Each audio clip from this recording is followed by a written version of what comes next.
Apakah selama halwat itu kita akan fokus selama 40 hari 40 malam, dan tempatnya apakah di kamar khusus atau uzlah di tempat yang sepi seperti di hutan atau di kebun? Proses-proses khalwat itu memang yakfur bitauhid. Untuk bisa mencapai wayu mimbillah, maka wajib. Assalamualaikum warahmatullahi wabarakatuh.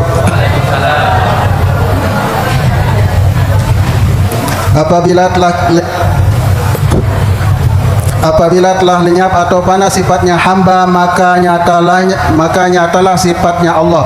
Dan apabila panas sifat Allah, nyatalah Allah ini yang dimaksud dalam hadis al-fana'i billahi wahdatul wujud la mawjudu illallah. Tidak ada wujud, hanyalah Allah. Lenyapnya rahasia kepada yang punya rahasia, dan lenyapnya sifat kepada zatnya.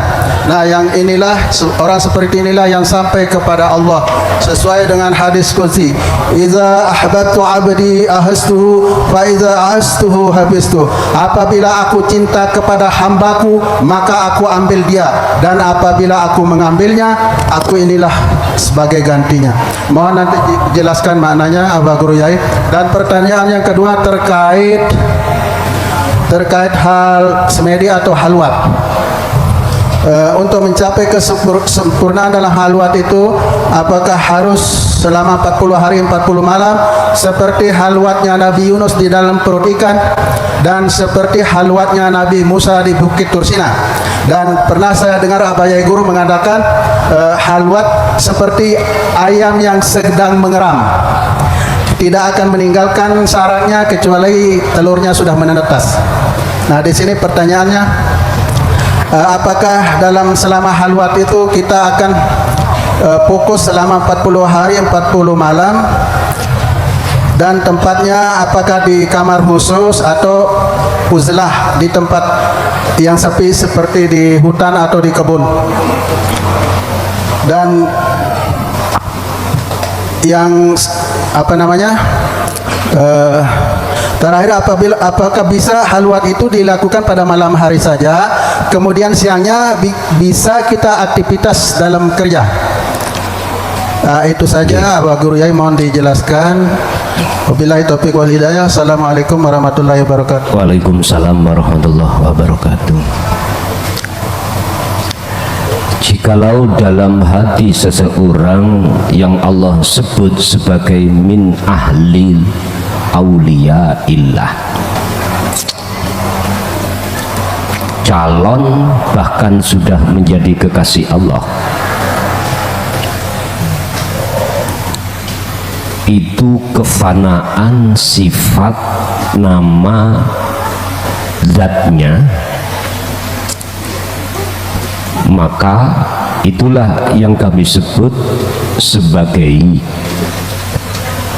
orang yang sudah sampai pada tujuan. Proses-proses khalwat itu memang yakfur bitauhid.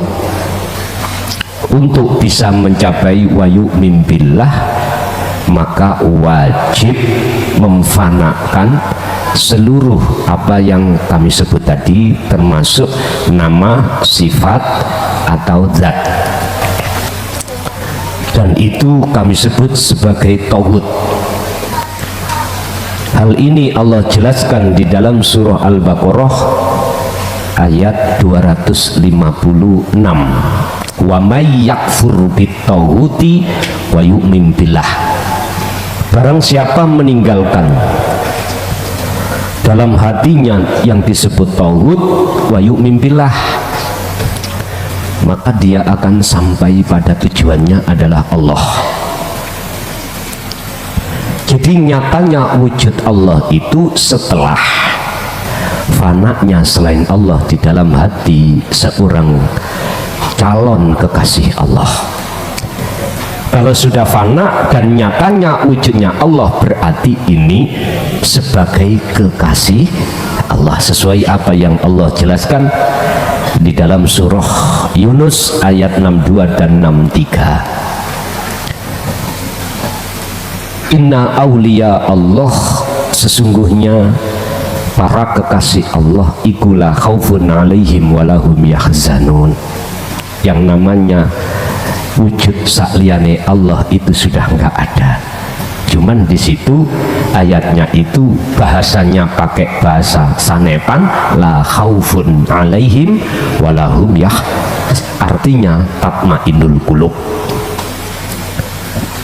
Rasa khawatir, rasa takut, so aku mlebun rokok apa gak, suki aku isok rabi apa gak, bojo kuning dia gak roh, nek wis rabi aku isok ngingoni apa gak, boso wis di anak isok mondok no anak apa gak. Wis hati gak ada rasa khawatir. Utangku iku kesaur apa gak ada. Siapa mereka? 63 Allah jawab, yaiku alladzina wong akeh amanu sing atine imane sudah bener, wakanu yaktakun, dan mereka lah yang disebut orang yang bertakwa.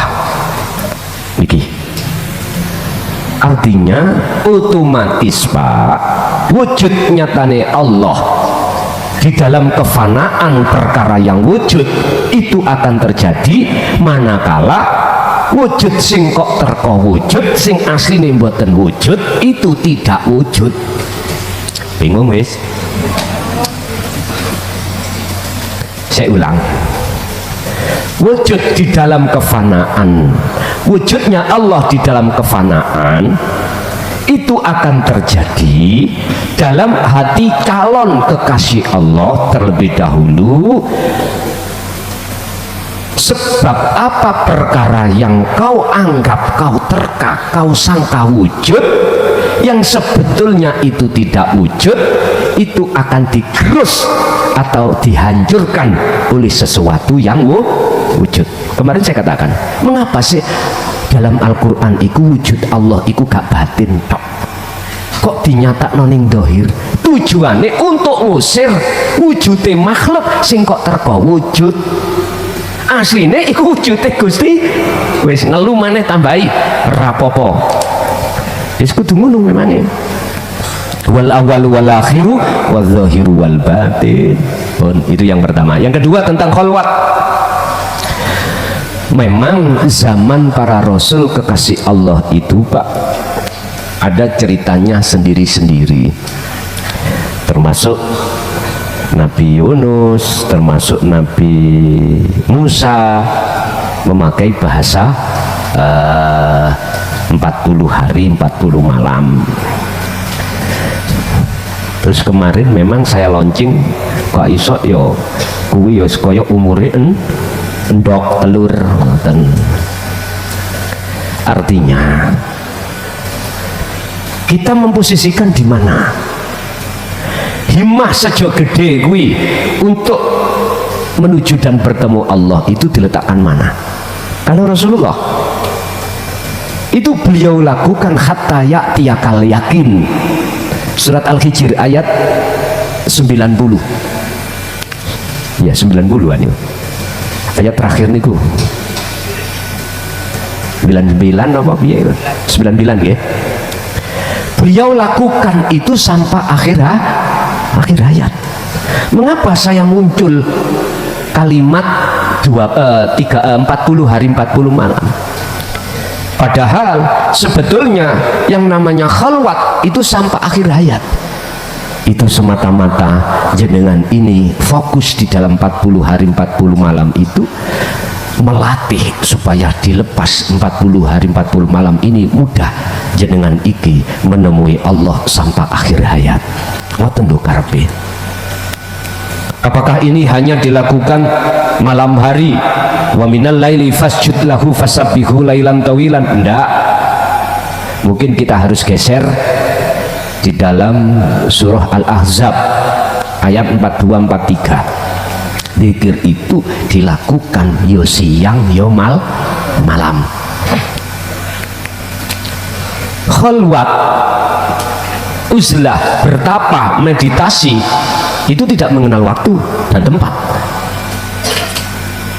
Miturut surat tersebut Al-Ahzab tadi, siang maupun malam jenengan iki hati harus gecoan dengan dzikir sirul asr sampai fana'ud dzikri. Kalau sudah sampai fana'ud dzikri, jenengan muncul ning atiku nggak usah sirul asr terus fana'ud dzikri, monggo, dan itu nggak salah,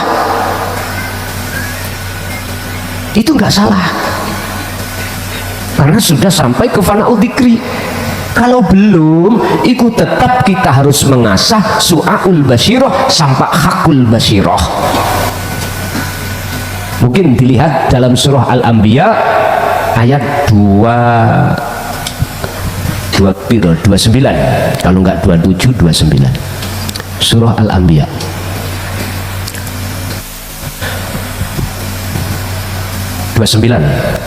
Wa may yaqul minhum inni ilahun min dunihi fadzalika najzihi jahannam. Sing sapa wonge, wa may yaqul, wa man lan utai sapane wong iku yaqul ngucap sapa man minhum iku setengah saking golongane man iku ngucap apa, inni ilahun min dunihi. Artinya apa? Tidak ada, sesungguhnya ingsun iku ilahun pangeran min dunihi kang sakliyane ingsun. Artinya bagi orang-orang yang masih belum di ainul basyirah, artinya baik di su'aul basyirah ataupun di bawahnya su'aul basyirah, yaitu dzikir sirri lan dzikir jahri, nggak boleh, nggak berlaku atine muncul aku Allah, nggak iso. Nanti iku muncul dengan sendirinya, betul sakit. Karena ini hubungannya sampai iktikad, hubungannya adalah dengan rasa. Nggak bisa itu Pak. Sami kali ibu ini, ibu tukang hamil, ibu ya,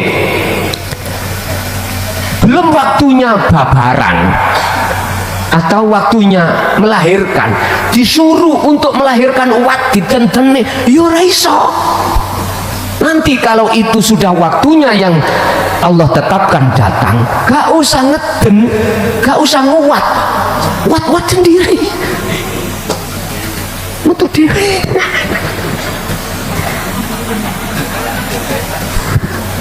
Itu alam apa ayat kauniyah Pak Bu, itu juga ayatnya Allah, maksudnya itu ya seperti itu. Intinya dalam hati jenengan tidak akan pernah bisa muncul aku Allah manakala belum sampai ke ain sampai hakul basiroh, belum. Itu nanti munculnya dengan sendirinya. Sehingga ayat ini dikatakan, dan barang siapa di antara mereka berkata sungguh aku adalah Tuhan selain Allah, maka orang itu kami beri balasan dengan jahanam. Berarti siksa tak? Siksa durung waktu nih kok ya dipaksa-paksa kok muncul dewe Pak. Boleh khalwat itu Anda laksanakan, tidak harus ada di kamar saja, boleh juga di tengah-tengah kerja. Lah itu tadi Allah katakan dalam surat Al-Insan, wadhkur isma rabbika bukratan wa asila.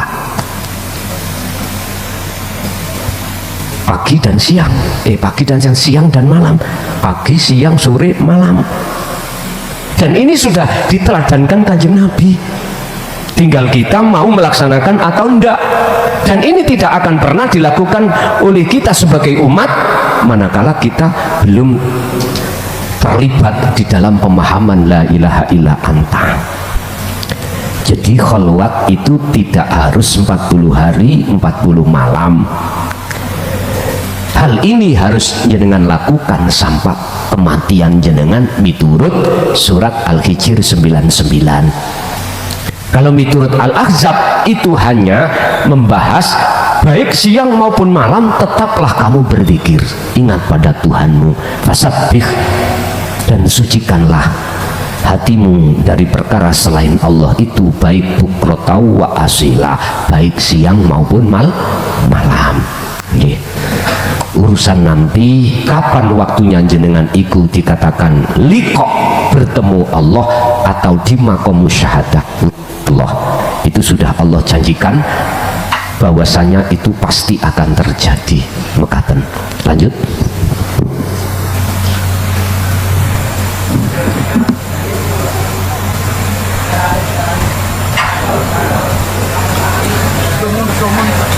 Dirang.